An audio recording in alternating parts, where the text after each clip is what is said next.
The second shoe on the list of callouts from TYR was the Rebel V5. So how do these two stack up against each other? Today we're comparing the TYR Maverick V1 runner with the New Balance Rebel V5.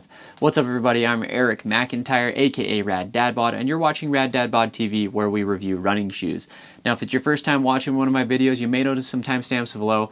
Feel free to jump around the various parts of this video, but if you do so, I'd sure appreciate if you come back, watch the full thing when you get a sec, as I put a lot of time and effort into these videos. Now quick disclaimers and disclosures, I was provided both of these shoes directly from their respective brands for the purpose of review. That being said, I'm not paid, I'm not given talk tracks or talking points, anything along those lines. No one watches the videos beforehand, and all thoughts are entirely my own. Now let's talk about the intended use of these shoes. Now up-tempo trainers or lightweight trainers are really going to be shoes that are light enough for daily training if you want kind of a light option for those daily miles, but also responsive and light enough to go fast, right? Oftentimes they have a lot of ground feel, oftentimes they're meant for kind of short, fast speed work, right? But again, one of the more versatile options on the market. From a price standpoint, the Maverick runner comes in at $150, which is right around where this category tends to sit. Meanwhile, the Rebel V5 comes in at $145, which is a little bit cheaper for the category, which is nice to see. Now from a spec standpoint, the Maverick claims to be 7.7 ounces and 220 grams in a men's size 9. Meanwhile, Running Warehouse has the Rebel listed at 7.9 ounces, which is 224 grams.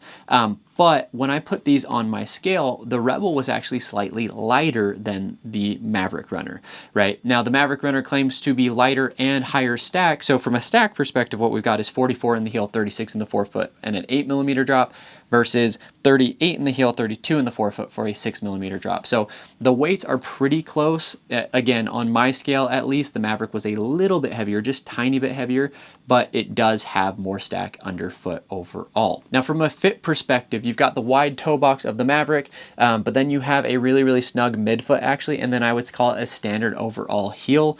And for the most part, I would say it fits true to size lengthwise. The Rebel V5 also fits true to size lengthwise, but then I would say it is wide throughout the entirety of the shoe. It is just definitely a wide foot friendly fit in the toe box, midfoot, and heel area. Now with the uppers, you have a breathable mesh upper on the Maverick, which is really nice and comfortable, and the shoe gives some really nice lockdown due to a snug midfoot area like we talked about, as well as a gusseted tongue.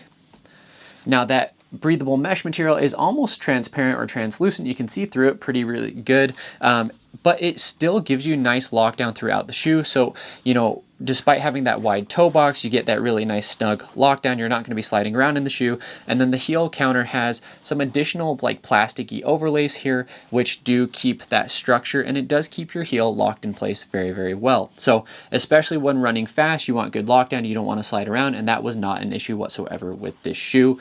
I really like the lacing configuration. It's a little thing, like we don't talk about lacing configuration all the time, but they've done a few subtle things there to really make sure you get that snug lockdown fit. You also have some light cushion there in the heel. It's not the softest, it's not like the most comfortable shoe out there, but it really gets the job done, especially for a shoe that likes to go a little bit faster. Now with the Rebel V5, you have the Phantom Fit upper, which is probably another version of a breathable mesh, but this upper, in my opinion, they went really geared more towards comfort compared to a little bit of a sloppy fit in the V4, right? You have a slightly longer tongue than before, you have a nice gusseted tongue. It does give you some really good midfoot lockdown despite being a wide friendly fit. I feel like you can get your fit locked in there nicely. And then you have this really plush and comfortable heel area, right? Maybe one of the more comfortable or most comfortable lightweight training uppers out there. So you kind of get like, you know, the nice cushion area here in the heel, and then it gets a little bit more breathable in that toe box and midfoot area. Lacing construction, just kind of a standard lacing model there, gets the job done. Between the two, the Rebel has the significantly more comfortable upper for sure. But honestly, like, I feel like with this category, you kind of want some level of minimalism with the comfort elements wrapped in.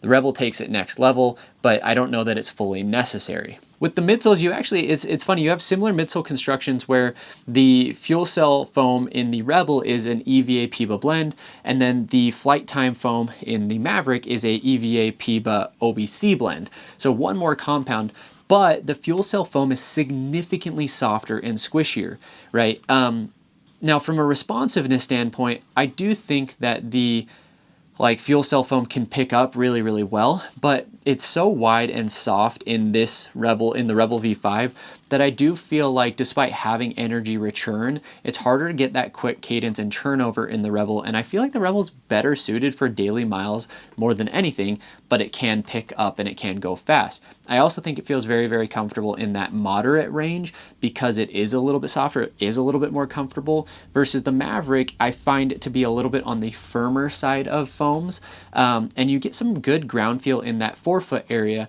and it pops off the ground pretty quick, right? It's a very nimble shoe. The way that it's set up, it does make you want to run fast, where I feel like the Rebel can run fast, but it kind of eases you into your paces, much more comfortable. So from a long run perspective, I think the Rebel is going to be better. From maybe long run workout perspective, the Rebel is going to be a really good option. But if you really want more speed, that's where the Maverick is going to kind of take the cake there, right between the two.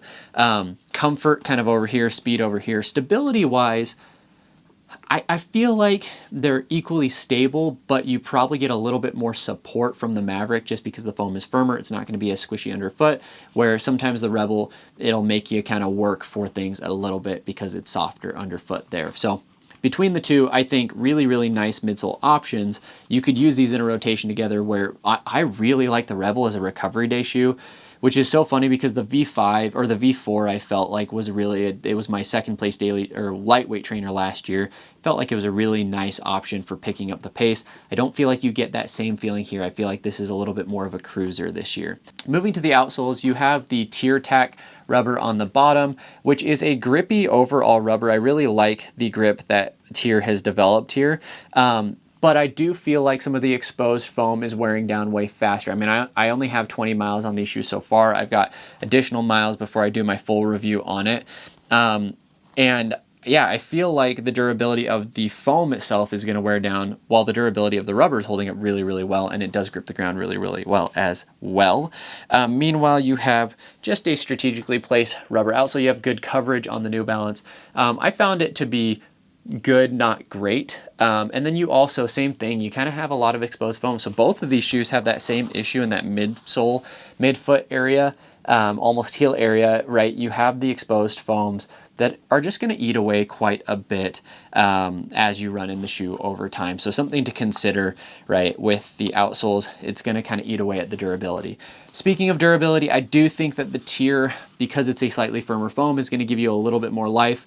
You know, the Rebels, a lot of people have complained that they bottom out. I don't find that they bottom out that fast, but I do definitely understand, sometimes these softer, bouncier foams like this, they just don't have as much life in them, and that's kind of the cost you pay for the comfort that they provide. So now, as far as my pick between the two, this is hard because I really do like the Rebel. I really, really do like the Rebel V5. I feel like it's not quite lightweight up-tempo trainer enough for me. And because of that, it's been my second place option in this category because I really like it. But I think with how the Maverick kind of comes in, I do feel like the Maverick edges it out in category, right? The Rebel might be a little bit more versatile, but the Maverick, I think, is going to be more true to that category, and I really, really like it for what it does. In fact, I'm going to take it out on the track tomorrow because I want to see how much I can really, really rip in the shoe. So, yeah, just something to consider as far as your preferences go. If you want something softer, right, the Rebel is going to be the option. If you want something a little bit more nimble, something that's going to pick up a little bit better, that's where the Maverick comes in. So that's kind of where I place it. But just some final thoughts. Such a great category overall. The up-tempo trainer, the lightweight trainer category. Honestly, I feel like standard daily trainers now are kind of obsolete because these have kind of taken over and blended into it. Categories are changing all the time as running shoes are just trying to get better across the board, and the technology is bleeding into daily training. So really cool to see TYR just innovating, coming out just out of nowhere with this kind of mystery shoe, the confidential shoe that they've been working on, Project Maverick.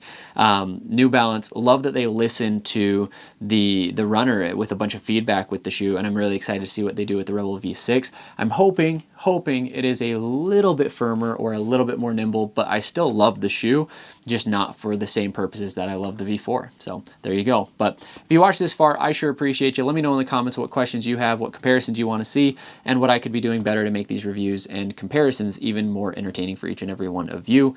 Quick plug, if you want to support the channel, you can do a couple of things. 1, hit that like button. 2, hit that subscribe button. 3, turn on notifications so you get notified every time I drop a new video. And 4, you can use any of the affiliate links in the description below, as they all give me kickbacks that I can use to buy more shoes and more gear that I will review on the channel. So now with that, I'm going to wrap up with a question, which is, what has been your favorite up-tempo trainer of 2025?